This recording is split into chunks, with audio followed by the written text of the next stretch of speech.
got in touch with him in 2004, and we started our journey together, our 7-year journey together.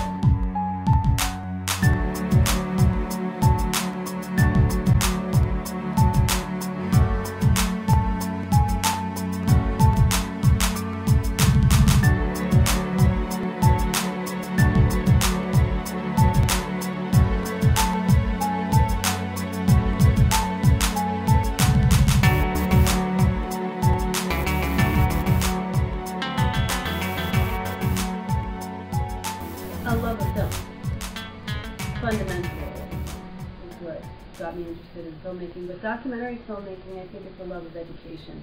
And there's really, as a documentary filmmaker, you're constantly learning, and your job is to share what you've learned with other people. And so I think that's what really drives me.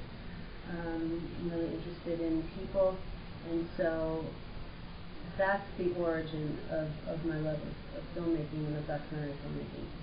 For me, the original interest was Bob's ability to communicate, and also that he was a bit of an underdog, and he had this really rich history of, I wouldn't say failure, but he hadn't achieved the type of success that a lot of people around him were achieving. And so to me that made him interesting. And then he also, he also was the kind of person that was just really self-destructive. And I had learned that Bob had made it out of this destructive period in his life, and that he's sober, and that he's working with this organization called MAP, which was the Musicians Assistance Program, that he's helping other musicians get sober. And I thought that was really cool. So that was my initial interest. Over time, it became more and more important because I started to understand more of addiction and alcoholism in my own life and with other people, and it became evident that having a voice like Bob is really important for, and not, I don't know, on a massive level, if Bob can affect one person, it's important. And so film is a medium that has an opportunity to reach a lot of people in all countries. And so I think that Bob is able to transcend language and transcend ideas to people that are suffering. And that became really important for me, to help communicate that message, to help communicate his message.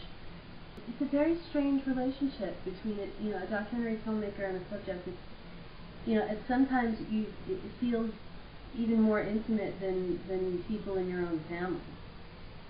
Because you're looking at these people and you're investigating these people with a whole other set of eyes, and trust. We went in and out of trusting each other.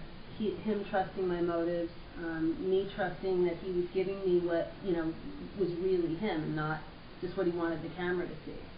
And so we became, we went in and out of a lot of different phases. I mean, at some point he was very much a mentor to me in a lot of ways, and then it would go into a more professional place, and then it went to more of a protective place where he was protecting me and I was protecting him. That was mostly, that happened when the film was done. I think this tumultuous and very beautiful relationship, very interesting relationship, became a whole new thing once the film was done and I wasn't holding a camera anymore. Then I became a little more vulnerable. I didn't have that lens to put in front of me to keep between him and I. And also